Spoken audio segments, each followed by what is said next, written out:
Halo kawan pajak, kembali lagi di Rujak Ngobrol Seru Pajak. Bersama aku Anjar, hari ini kita akan ngobrol santai tapi seru ya, mengenai informasi perpajakan terbaru. Nah kawan pajak, hari ini aku tidak sendiri nih. Kita akan ditemani oleh narasumber yang keren banget, yaitu Bang Jaya. Perkenalkan kawan pajak, saya adalah yang disebut oleh Bang Jai. Nama asli saya Wijaya. Saya adalah penyuluh di kantor pelayanan pajak Pratama Bengkulu 1.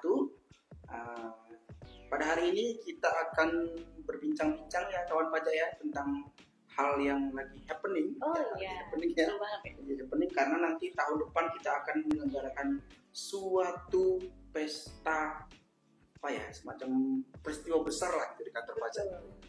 Yaitu apa? Yaitu SPT tahunan.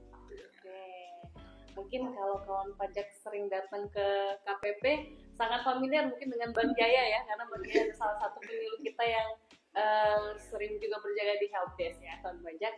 Nah tadi mungkin sudah disinggung sedikit sama Bang Jaya bahwa kita pada sesi kali ini akan ngobrolin tentang pelaporan SPT tahunan. Nah tapi tahun ini itu ada yang spesial ya Bang Jaya, karena untuk pelaporan SPT tahunan 2025 yang akan dilakukan di awal tahun 2026 itu kita akan menggunakan aplikasi baru yaitu Cortex. Nah mungkin Bang Jaya bisa recall dulu nih, mungkin kawan pajak udah pernah dengar nih Cortex, tapi kita kasih recall dulu ya. Untuk Cortex itu sebenarnya apa sih Bang Jaya?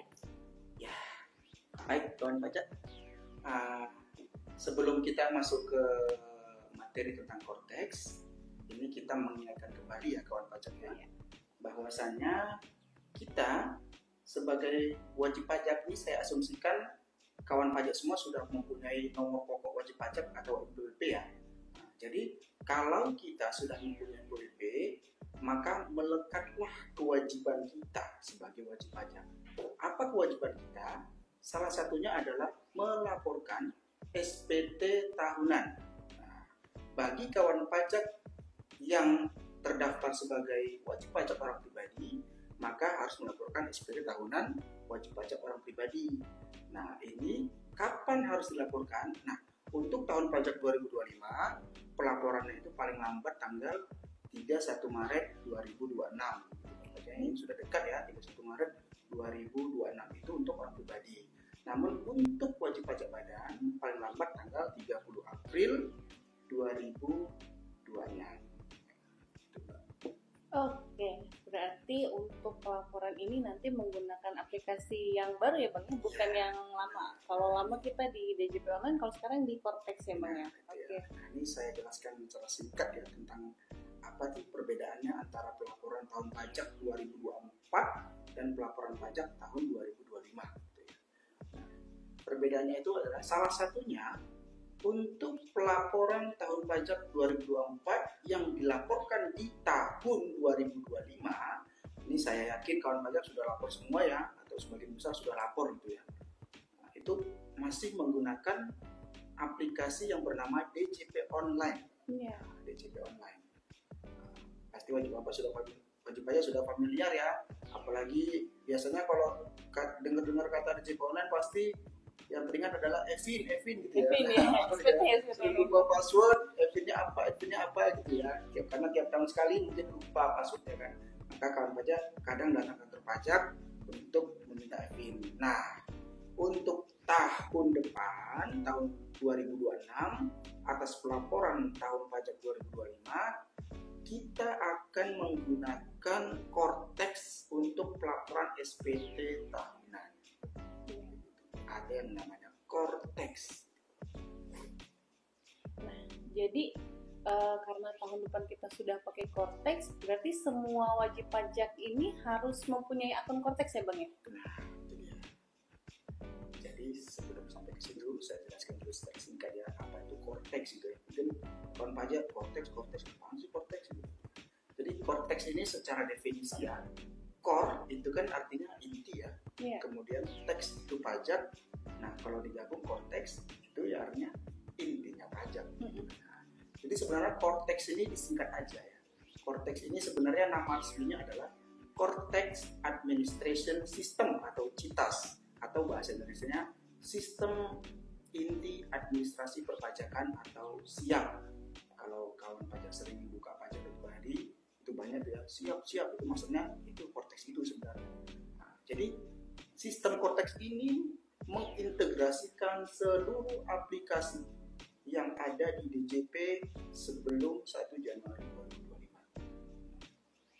Seperti kita ketahui, di DJP ini ada berbagai macam aplikasi. Salah satunya adalah DJP Online untuk melaporkan SPT tahunan. Kemudian ada e-faktur, kawan pajak sering bersinggungan dengan PPN, membuat e-faktur, ada aplikasinya. Bahkan aplikasinya untuk e-faktur itu ada 3 ya? Iya, 3. Nah, yang pertama itu kalau mau minta nomor seri itu di Innova.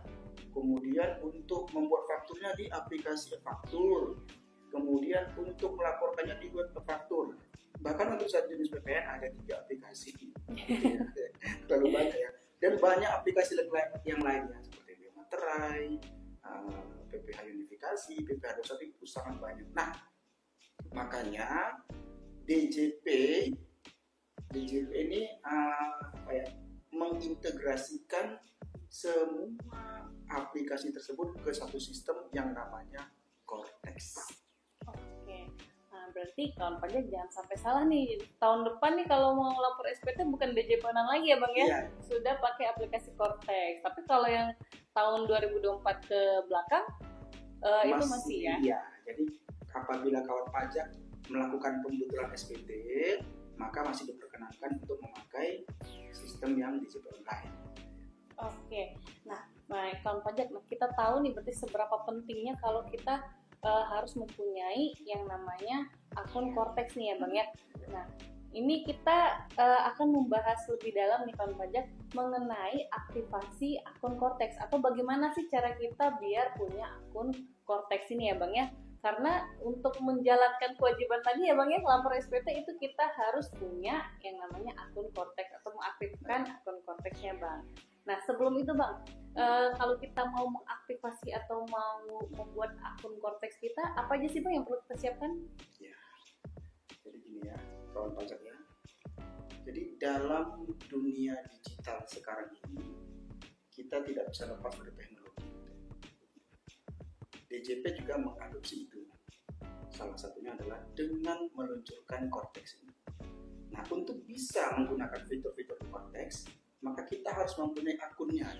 Sama kayak kalau pajak mau menggunakan fitur-fitur di Shopee, ya udah daftar ke akun Shopee, maka terdaftarlah Anda kawan pajak di akun Shopee tersebut.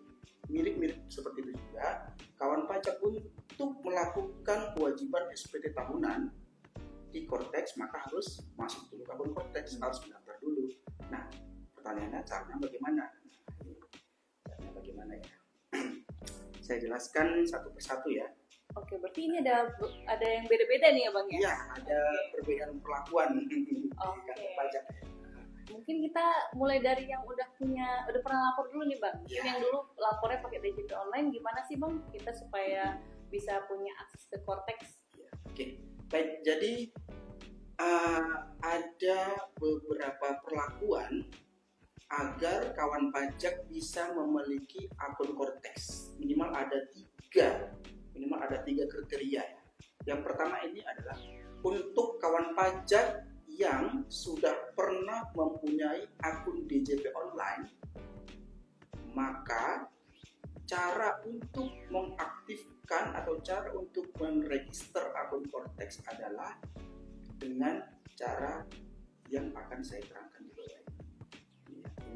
Ini kita langsung simulasi aja ya. Kita langsung simulasi seperti kawan pajak lihat di layar ya. Ini seperti ini. Nah, kawan pajak itu pertama kita harus tahu situsnya dulu. Ini kita sudah panjang lebar, situsnya juga belum saya kasih tahu ya. Situsnya adalah cortexdjp.pajak.co.id. Nah, kawan pajak bisa Google atau searching atau langsung di browsernya juga bisa. Setelah di input cortex.pajak.co.id, maka kawan pajak nanti akan menampilkan hal seperti ini gitu ya. Ada kolom lupa kata sandi, kemudian ada daftar di sini dan permintaan akses digital. Sebenarnya ini udah agak berubah ya. Itu sebenarnya aktivasi akun. Ini masih yang lama. Nah, untuk kawan pajak yang sudah mempunyai DJP online atau sudah pernah terpapar atau menggunakan DJP online, atau ini sudah pernah lapor SPT tahunan menggunakan DJP online, maka pakai yang cara seperti ini. Caranya apa? Klik lupa kata sandi. Nah, klik lupa kata sandi. Kemudian setelah diklik itu nanti akan muncul kolom ID pengguna, tujuan konfirmasi, captcha dan pernyataan. Nah, di kolom ID pengguna itu kawan pajak inputkan NIK atau nomor induk kependudukan kawan pajak. Oh, berarti sudah pakai NIK ya Bang ya? Sudah pakai NIK ya, karena sejak tahun berapa ya? 2002 itu NIK itu sudah harus sama dengan NPWP. Dipadankan ya Bang ya? Dipadankan ya. Artinya kalau belum padan maka kawan pajak bisa untuk memadankan NIK menjadi NPWP tersebut ke kantor pajak. Nah, setelah kawan pajak menginput NIK, kemudian pilih tujuan konfirmasi. Ada dua tujuan konfirmasi, yaitu surat elektronik atau email dan nomor gawai atau nomor handphone. Nah, biasanya kalau kawan pajak mau yang gratisan ya, itu boleh pakai yang surat elektronik saja. Nah, email. Kemudian klik surat elektronik, maka nanti ketika kawan pajak klik surat elektronik, maka biasanya nanti muncul kolom baru lagi. Kemudian kawan pajak input lagi alamat emailnya di kolom tersebut. Setelah itu masukkan captcha, kemudian centang pernyataan, kemudian klik. Mungkin ada pertanyaan sebenarnya, kalau misalnya nomor ini ya, nomor HP sama emailnya nih Bang, beda misalnya, ya. Atau udah nggak kita pakai lagi, gimana Bang? Kadang ada kejadian memang seperti itu ya, Pak, itu nomor alamat email saya sudah tidak aktif lagi, itu tahun lalu itu sudah kembali. Nah, atau ada juga Pak, nomor atau alamat email saya tidak muncul gitu ya, muncul. Nah, ada juga peristiwa seperti itu, ada kejadian seperti itu. Nah, untuk kejadian-kejadian seperti itu memang kawan pajak ya harus mengunjungi kantor pelayanan pajak terdekat ya, bisa ya terdekat ya, kantor pelayanan pajak terdekat atau di pos-pos tertentu yang menyelenggarakan layanan perpajakan atau di KP2KP juga bisa ya. Intinya yang terdekat dari tempat domisili kawan pajak aja itu bisa datang, nanti akan kami bantu untuk mengupdate baik email maupun nomor handphone supaya bisa untuk mendaftarkan di akun Cortex. Kalau sudah itu berarti harusnya muncul ya Bang Iya. ya. Kalau kawan pajak sudah melakukan itu, seharusnya nanti nick kawan pajak akan muncul di kolom ID pengguna tadi. Nah, bagaimana tadi selanjutnya? Nah, setelah kita klik kirim, nanti akan muncul link aktivasi di email. Nah, seperti ini ya, muncul link aktivasi di email. Kemudian ya biasa kita klik aja. Kita klik aja yang warna biru itu, nanti akan muncul kembali kolom-kolom sebagai berikut. Nah, ini ya. Dia minta mengubah kata sandi. Jadi kawan pajak, password DJP online dengan password di Cortex itu berbeda ya, tidak sama ya. Makanya perlu untuk merubah password di akun Cortex. Nah, kalau dulu di DJP online mungkin nggak ada ketentuan ya passwordnya apa. 6 digit dong. 6 Tapi digit bebas. ya, tapi bebas ya. Biasanya kan 123 456, pajak 123. Nah, ini di akun Cortex ini ada ketentuan untuk membuat sandi atau passwordnya. Apa ketentuannya? Itu pertama itu minimal itu 8 digit atau 8 karakter. Nah, kemudian ada huruf besar, huruf kecil, angka serta karakter khusus. Oh, biar lebih ini ya Bang ya, lebih secure ya, Iya, lebih aman. lebih secure, lebih aman gitu ya. Tapi ini ya, ada sedikit tips dan triknya untuk karakter khusus ini. Ternyata itu kalau bisa dihindari yang memakai tanda underscore atau koma, minus, tambah itu dihindari ya. Karena pengalaman ya, bukan nggak boleh tapi dihindari untuk menghindari apa ya, ada trouble gitulah. Cuman kan karena ada bahasa pemrograman yang kita kurang paham gitu ya. Cuman kemarin disepakati bahwa ini kalau bisa dihindari. Jadi yang boleh apa atau yang disarankan apa itu biasanya tanda atau asperan ya istilahnya itu. Asperan, bisa juga persen, bisa juga dan gini, bisa juga bintang. Nah, itu disarankan seperti itu. Mungkin ini ya Bang ya, biar enak juga ya kalau underscore sama strip kan kadang mirip-mirip tuh. Iya. Kita lupa ya. Titik sama koma juga mirip-mirip, kita kan seringnya lupa. Sebenarnya bukan tidak boleh tapi tidak disarankan ya. Iya, disarankan memakai tadi asperan, titik, asperan atau tanda pagar boleh, persen boleh gitu. Itu tadi untuk yang orang pribadi yang sudah memiliki akun DJP online. Ya berarti kalau udah kita input passwordnya udah bisa login ya Bang ya. Nah, kita kan sudah menginput password, kemudian kami masukkan captcha, kemudian save, maka nanti akan muncul notifikasi change password, statusnya successful atau sudah berhasil. Nah, kalau sudah berhasil, ya udah kita coba aja masuk kembali ke laman cortex.djp.pajak.go.id, kemudian masukkan login ID pengguna itu apa? Nick kawan pajak, kemudian password yang baru kawan pajak buat, kemudian captcha, kemudian login. Oke. Mungkin kalau mau mengaktifkan akun badan gimana tuh? Kan badan nggak ada nicknya tuh. Ya, baik. Untuk akun badan ya. Kalau untuk akun badan sih sebenarnya mirip-mirip juga ya. Mirip juga untuk badan yang sudah pernah lapor melalui DJP online, sama, hampir mirip juga. Masuk ke cortex.djp.pajak.go.id, kemudian masukkan ID pengguna. ID penggunanya kalau begitu 15 digit ya, 15 digit kan. Nah, sekarang ini dengan Cortex tuh ditambahkan nolnya 1 di depannya. Jadi 16 dengan 0 di depannya ya Bang ya. 15 digit NPWP ditambah 0 di depannya, maka itulah menjadi ID pengguna untuk kita menggunakannya di Cortex gitu. Nah, kemudian pilih yang email atau nomor handphone, kita pilih email, kemudian nanti muncul kotak emailnya, kemudian kita ketikkan, kemudian kita kirim, maka akan muncul semacam tautan tadi kita klik, kemudian ubah password. Berarti itu untuk yang sudah punya akun DJP online sebelumnya, Bang, atau sudah pernah lapor menggunakan DJP online.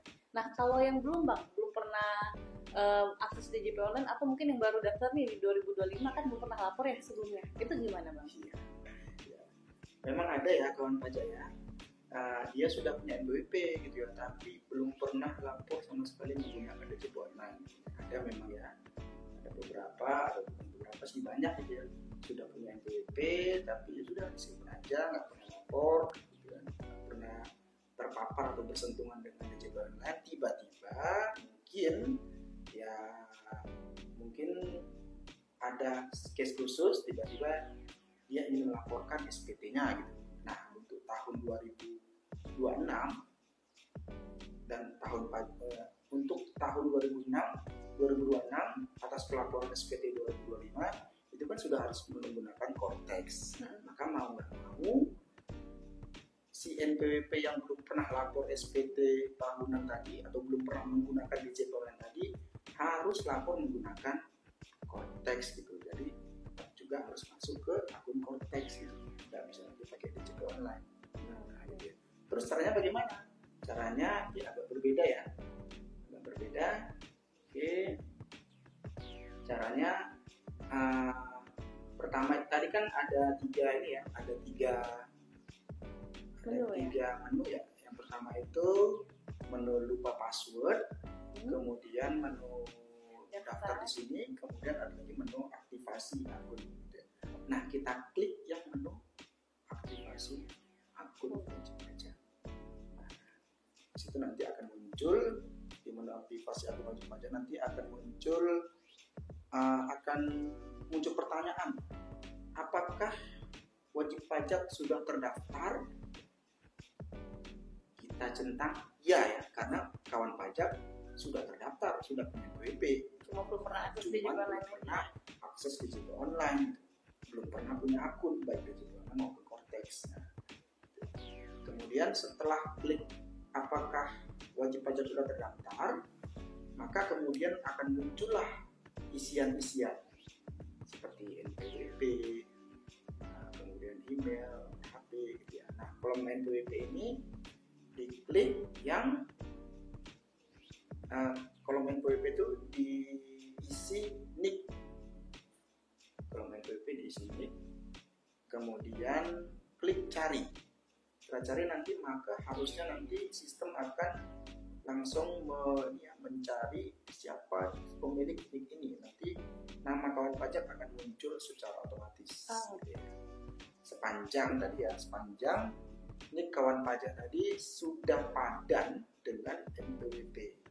Dalam hal belum padan, kawan pajak bisa datang ke kantor pajak untuk mengadakan NPWP atau kawan pajak menjadi NPWP. Tapi kalau muncul nggak perlu ya, Bang ya? Kalau muncul udah aman, bisa lanjut ke step berikutnya. Kemudian nanti akan setelah kita ketik NIK kita, kemudian klik cari, maka akan muncul emailnya. Kemudian kita masukkan email.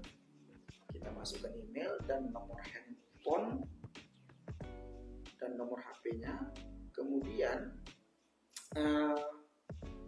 nomor handphone dan nomor HP ini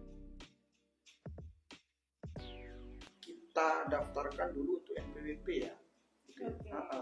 Jadi harus sama antara email dan nomor HP yang kita daftar pertama kali. Masalahnya kan kadang kita daftarnya kapan, udah lama, ya emailnya lama, nomor HP-nya lama, gitu kan. Nah, kalau memang kejadian seperti itu, ya berarti kalau ada tetap harus datang ke kantor pajak untuk mengupdate alamat email dan nomor HP-nya ke kantor pajak. Berarti memang harus yang aktif ya, Bang ya? Iya, harus aktif. Karena nanti ada semacam validasi gitu ya. Ketika kawan pajak mengetikkan emailnya, maka akan divalidasi oleh sistem. Oke, ini memang email yang aktif, bukan email yang aktif, email yang terdaftar di kantor pajak sebelumnya gitu. Jadi harus sama lah intinya. Apabila kawan pajak merasa tidak sama, boleh diupdate di kantor pajak. Atau kawan pajak yang berubah, aku nggak mau email ini lagi, mesti datang ke kantor pajak dahulu. Ya, berarti itu step tambahan ya, Bang ya, kalau misalnya dulu belum pernah punya akun DJP online. Iya. Oke. Nah, mungkin ini ada yang case lain nih Bang. Nah, dulu kan kita ada yang perempuan atau wanita kawin, itu kan NPWP-nya kadang ada yang beda ya Bang ya. Nah, ada yang gabung sama suami, ada yang terpisah sendiri. Itu gimana Bang untuk aktivasi akun Cortex? Iya, jadi memang untuk wanita ini ada perlakuan khusus. Ya. Karena apa? Karena sistem perpajakan di Indonesia ini menganut bahwasanya satu keluarga itu sebenarnya adalah satu kesatuan ekonomis, sehingga penghasilan setiap anggota keluarga itu dianggap penghasilan dianggap satu penghasilan. Misalkan suaminya bekerja, istrinya bekerja, anaknya juga dapat penghasilan, itu idealnya disatukan saja. Nah, idealnya ya. Tapi memang ada beberapa kasus atau beberapa kejadian istri itu ingin mempunyai PWP sendiri. Ya. Jadi memang istri ini ada terbagi beberapa bagian. Yang pertama itu istri yang menghendaki NPWP gabung dengan suami. Nah, ini idealnya begini, memang istri punya penghasilannya gabung suami, dan NPWP-nya gabung suami. Jadi yang perlu lapor hanya suaminya saja. Istrinya nggak usah lapor lagi. Kemudian ada kondisi di mana istri memiliki NPWP sendiri karena menghendaki karena memilih untuk menjalankan kewajiban pajak secara terpisah, atau disingkat MT, memilih terpisah. Atau ada juga istri yang memilih untuk pisah harta, ada juga. Nah, untuk istri yang pisah harta dan memilih terpisah tadi, ini intinya mempunyai NPWP sendiri gitu lah. NPWP-nya tidak sama dengan suami. Nah, ini juga harus, kan kalau mempunyai NPWP masing-masing berarti harus lapor SPT masing-masing gitu kawan pajak ya. Nah, kemudian menjadi pertanyaan, bagaimana aktivasi akun Cortex-nya gitu? Ya, sebenarnya sama saja. Karena si istri tadi sudah punya NPWP sendiri, berarti berlaku ketentuan yang tadi saya jelaskan di atas. Yang pertama ya? Iya. Yang lupa kata sandi ya Bang ya? Apabila istri sudah pernah punya DJP online, maka pakai lupa kata sandi. Apabila belum pernah sama sekali, maka pakai yang aktivasi akun.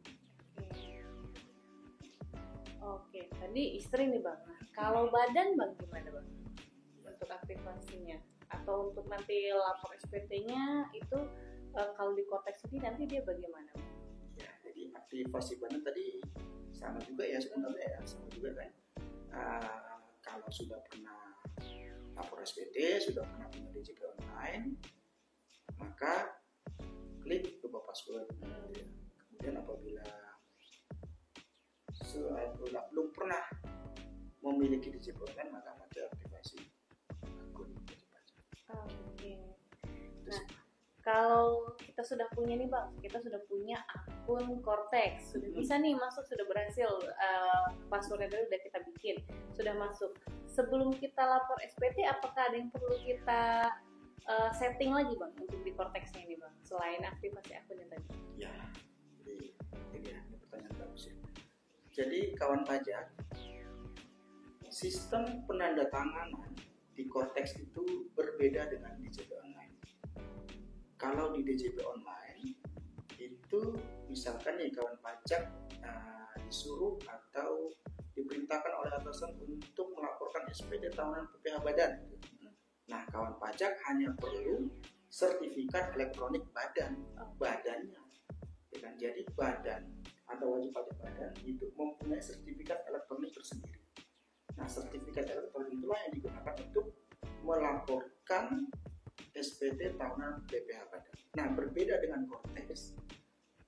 Cortex ini, di dalam Cortex, sertifikat elektronik itu diperlakukan sebagai tanda tangan dari orang pribadinya. Nah, jadi kawan pajak untuk menandatangani SPT tahunan yang kawan pajak buat di Cortex, maka memerlukan sertifikat digital. Ada yang namanya sertifikat digital atau sertifikat elektronik. Seperti itu. Nah, kemudian ada pertanyaan nih, cara mendapatkan sertifikat elektronik? Saya lagi ya, sertifikat elektronik. Jadi sebenarnya di dunia digital juga istilah sertifikat elektronik ini sudah banyak ya. Artinya bukan hanya DJP yang menerapkan sertifikat elektronik, ada juga berbagai instansi yang menerapkan sertifikat elektronik atau tanda tangan digital. Tanda tangan digitalnya bukan kita tanda tangan pakai ini ya, pakai stylus dan gitu ya.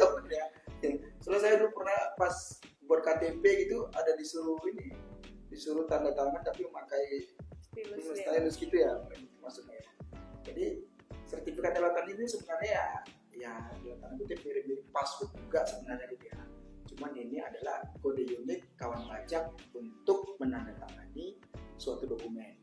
Ya, dokumen apa aja ya, macam-macam ya, bisa dokumen dipotong, bisa dokumen faktur atau bahkan SPT tahunan sendiri. Berarti kita perlu yang namanya sebelum ini ya, sebelum kita melakukan kewajiban, kita perlu yang namanya sertifikat digital karena sekarang tanda tangannya pun pakai digital ya Bang ya. Oke. Nah ini kan berarti ada kasusnya gimana kalau kita sebelumnya nih ada aplikasi lain yang udah ada tanda tangan digital, kita sudah punya nih Bang sertifikat digitalnya. Nah itu bisa dipakai nggak sih Bang di konteks? Ya, baik. Jadi seperti saya katakan tadi bahwa sertifikat elektronik tadi bukan hanya DJP yang menerapkan, bahkan di instansi pemerintah lain itu juga ada menerapkan atau ada menyediakan sertifikat elektronik. Contohnya kalau instansi pemerintah itu Balai Siber dan Sandi Negara itu pemerintah. Dan kalau di luaran mungkin ada Privi, ada Prodi gitu ya. Itu juga bisa. Nah, sertifikat elektronik tadi bisa kita integrasikan di dalam Cortex. Caranya bagaimana? Nah, ini saya jelaskan ya. Pertama, kawan pajak harus masuk dulu ke akun Cortex. Ini kita asumsikan kawan pajak sudah berhasil ya, sudah punya akun Cortex. Maka masuklah ke akun Cortex, login, masukkan password, kemudian klik login. Maka nanti akan muncul di atas ya. Nah, itu akan muncul ada menu portal saya, kemudian klik permohonan kode otorisasi atau sertifikat digital. Portal saya, kemudian permohonan kode otorisasi dan sertifikat digital. Perlu diperhatikan ya bahwasanya kode otorisasi atau sertifikat ini hanya bisa dilakukan melalui akun pribadi. Akun pribadi kawan pajak sekalian, tidak bisa melalui akun Cortex. Jadi kan memang badan bisa mempunyai Cortex, tapi yang bisa mempunyai sertifikat digital atau sertifikat elektronik adalah orang pribadi, karena dianggap yang bisa menandatangani itu ya manusia, orang yang punya nyawa. Gitu. Berarti untuk di badan nggak ada menu ini ya Bang ya? Nggak ada. Badan sebagai lembaga tidak bisa menandatangani. Oke. Nah kemudian setelah permohonan kode otorisasi, maka nanti akan muncul kolom-kolom sebagaimana yang tayang ini, cantum itu nick, NPWP dan nama dan alamat itu sudah otomatis ya. Kemudian emailnya juga otomatis, itu email yang kawan pajak daftarkan. Ini otomatis semua, tinggal dilihat aja. Kemudian nanti akan ada kolom jenis sertifikat digital. Nah, ini silakan dipilih. Ketika kita klik drop down-nya, maka akan muncul beberapa. Ada BRIN, BSSN, kode otorisasi, private ID. Nah, kalau kawan pajak mempunyai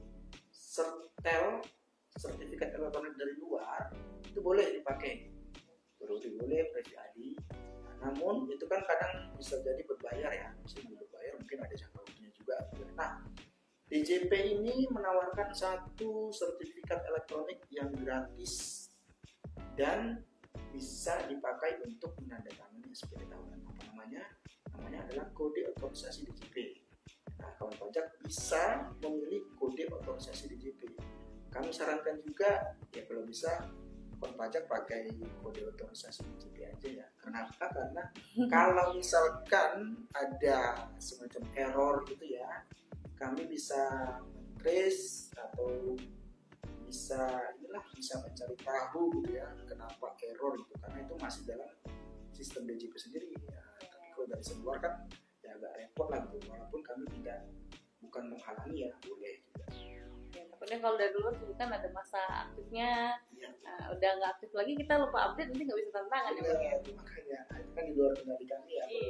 Seperti alat ini berdua.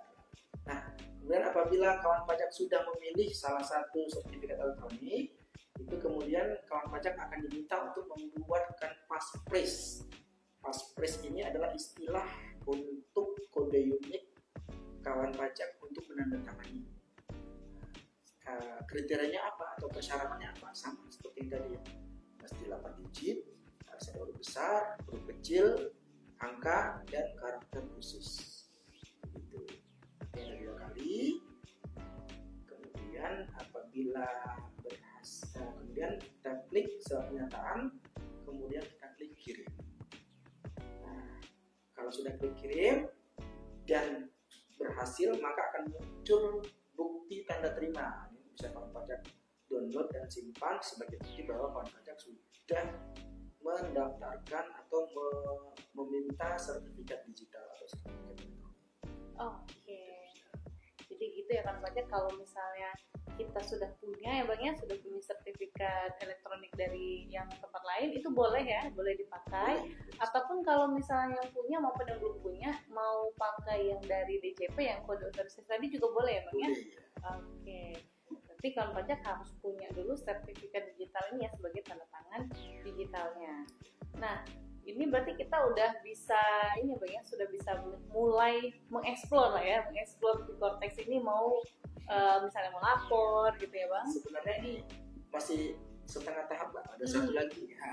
Oke, ya, satu lagi. Ini baru kita meminta sertifikat digital, tapi belum masih separuh jalan lah gitu. Ada satu step lagi supaya kawan pajak bisa untuk menggunakan sertifikat elektronik ini untuk menandatangani dokumen. Apa itu? Nah, ini kawan pajak diharuskan, ini kita mau mencek validitasnya ya. Validitasnya itu kawan pajak klik portal saya, kemudian profil saya, kemudian nomor identifikasi eksternal. Nah, klik ini ada rangkaiannya, kemudian nanti di tab digital certificate itu akan ada menu aksi. Nah, di dalam menu aksi ini ada kolom periksa status dan menghasilkan. Nah, ini kita lihat dulu ya, kalau kawan pajak status kepemilikan masih invalid, misalkan masih invalid, itu bisa klik periksa status. Kemudian klik lagi menghasilkan. Nah, maka kalau kawan pajak sudah melakukan dua itu, maka nanti statusnya otomatis akan valid. Nah, bila sudah valid ini, barulah kawan pajak bisa menggunakan sertifikat elektronik tadi sebagai untuk menandatangani. Jadi ini nggak perlu ini lagi ya. Kalau dulu kan sertifikat elektronik itu mesti ditanam gitu ya. Iya. Brosurnya ditanam, dia ada semacam kayak file khusus yang ditanam. Nah, ini enggak ya. Sertifikat elektronik ini enggak. Ini ya cuma kode-kode aja. Nanti ketika kita buat satu dokumen, nanti akan diminta masukkan sertifikat elektronik Anda, ya, masukkan passphrase-nya tadi aja. Gampang itu. Berarti kalau dulu kan kita harus cari dulu filenya, kita upload baru kita masukin passphrase ya Bang ya. Ini enggak ada file tertentu, hanya password yang harus atau passphrase yang harus Anda ingat. Oke, berarti nggak ada downloadan tertentu ya untuk passphrase-nya. Apalagi dicetak nggak mungkin ya Bang ya. Oke, berarti ini sertifikat digitalnya kalau sudah pada tahap ini yang sudah valid ya Bang ya, statusnya itu sudah bisa digunakan. Nah, oke, berarti setelah sertifikat elektronik yang valid, nah kawan pajak ini bisa tadi ya mau lapor SPT, tinggal tanda tangannya input yang sertifikat ini atau passphrase-nya tadi maksudnya ya. Nah kemudian Bang, kalau misalnya kita mau lapor kan, kalau pribadi kan berarti tinggal lapor aja di akun sendiri. Kalau misalnya badan, untuk laporannya gimana Bang? Kan badan nggak ada sertifikat elektroniknya tadi Bang. Nah, jadi pertanyaan juga ya, badan nggak punya sertifikat elektronik, terus mau lapor SPT badan, bagaimana caranya? Nah, ini lagi satu konsep perbedaan antara laporan SPT tahunan menggunakan DJP online dengan menggunakan Cortex. Kalau dahulu di DJP online, baik menggunakan e-form, ya, atau menggunakan aplikasi, dia ada aplikasi SPT PPH badan. Nah, itu kita masuk ke akun badannya, gitu ya. DJP online masuk ke akun badannya, kemudian buat SPT-nya, kemudian masukkan sertifikat elektronik badan, kemudian dilaporkan. Nah, dengan konsep Cortex ini agak berbeda. Dengan sistem Cortex adalah ada yang namanya mekanisme impersonating. Apa itu mekanisme impersonating? Secara sederhana, mekanisme impersonating ini adalah akun Cortex wajib pajak badan itu dijalankan oleh orang pribadi yang bertindak sebagai wakil atau kuasa dari badan tersebut. Jadi mesti masuk ke akun orang pribadinya dulu, orang pribadi yang ditunjuk, atau bisa juga IC-nya. Misalkan kawan pajak seorang direktur yang ingin langsung mengerjakan SPT tahunan PT yang kawan pajak pimpin gitu. Sudah, kawan pajak tinggal masukkan link atau akun Cortex kawan pajak secara pribadi dulu. Kemudian nanti di atas nanti akan muncul dua pilihan. Itu akun wajib pajak utama atau wakilnya. Nah, kawan pajak pilih yang di bawahnya, memilih yang badannya. Nanti di akun Cortex pribadi kawan pajak akan muncul dua tadi ya. Pertama sebagai orang pribadi, yang kedua sebagai wakil wajib pajak PTA. Apabila kawan pajak memimpin beberapa PT, maka akan ada beberapa PT juga muncul semua ya Bang ya, yang langsung ya. Maka kawan pajak setelah memilih salah satu PT wajib pajak badan kawan pajak, disitulah kawan pajak nanti bisa menandatangani SPT tahunan PPH badan tersebut. Jadi konsepnya masuknya dari pengurus ya Bang ya, atau dari PIC-nya tadi, baru kemudian ada istilahnya impersonate ya, kawan pajak dengan impersonate untuk yang badannya ya. Jadi orang pribadi dulu masuk, kemudian dia mewakili badan SPT, tanda tangan siapa? Ya, tanda tangan si orang tadi. Seperti itu. Nah, nanti ini untuk persiapan akunnya udah clear ya Bang ya. Berarti kita harus punya akunnya dulu, tadi registrasi, bikin dulu kata sandi atau untuk verifikasi akun ya. Yang kedua, kemudian kita harus punya sertifikat elektronik ya untuk penandatangannya. Nah, mungkin kalau wajib pajak nih ada yang pengen ditanya, atau misalnya pas lagi nyoba nih Bang, ada masalah gitu Bang ya, masih boleh nggak sih Bang ke KPP atau ke pos pelayanannya? Oh, sangat boleh ya. Jadi ya, kami justru pengen kehadiran Bapak Ibu sekalian ke KPP, jadi kami bisa mendengarkan keluhan-keluhan Bapak Ibu. Apa misalkan, aduh ini Pak, saya katanya udah aktif di Dukcapil, tapi kenapa nggak bisa buat akun Cortex ya? Nanti kami pandu atau kami bantu di KPP. Kalaupun nanti kami tidak bisa atau tidak memiliki wewenang untuk menyelesaikan permasalahan kawan pajak, kami dapat mengekskalasinya ke kantor pusat gitu ya. Kami punya akses di situ untuk agar permasalahan kawan pajak itu ada solusinya. Jadi boleh kawan pajak boleh datang ke kantor pajak, atau boleh juga telepon dulu juga bisa gitu kan. Misalkan aduh jauh nih, telepon dulu aja lah, boleh. Kemudian atau selain kantor pajak juga ada pos ya, pos pelayanan pajak juga ada, KP2KP juga ada, atau kawan pajak misalkan di suatu tempat nih ada pos pelayanan pajak di mall mana, datang aja, nanti akan kami bantu. Karena sekarang borderless ya Bang ya berarti ya? Iya, borderless. Jadi tidak mesti di kantor pajak tempat kawan pajak terdaftar, yang terdekat aja di mana. Oke, berarti kawan pajak kalau misalnya masih ada kesulitan boleh ke KPP terdekat atau pos pelayanan terdekat ya kawan pajak. Nah, untuk KPP Bengkulu 1 sendiri kawan pajak kita ada kelas ini ya Bang ya, kelas untuk Cortex ya. Oke, di setiap hari Selasa dan Kamis. Nah, kalau kawan pajak pengen ikut kelasnya bisa cek di Instagram kita di @pajakbengkulu1 atau media sosial kita yang lain. Di sana ada link untuk mendaftarnya ya Bang ya. Oke. Nah, mungkin untuk persiapan laporan SPT ini udah clear Bang. Nah, ada pesan nggak Bang untuk kawan pajak? Apa nih yang harus dilakukan nih untuk wajib pajak nih? Ya, jadi ini semacam rangkuman aja ya. Iya. Yang pertama itu adalah pastikan alamat email dan nomor HP kawan pajak itu update ya kawan pajak ya. Karena ini kita kan sudah memasuki sistem digital semua ya. Jadi minimal email dan nomor HP kawan pajak itu harus sudah yang terkini. Itu gunanya untuk apa? Gunanya untuk nanti ketika membuat akun Cortex. Nah, kalau sudah update, sebenarnya setengah permasalahan sudah selesai, itu udah aman itu.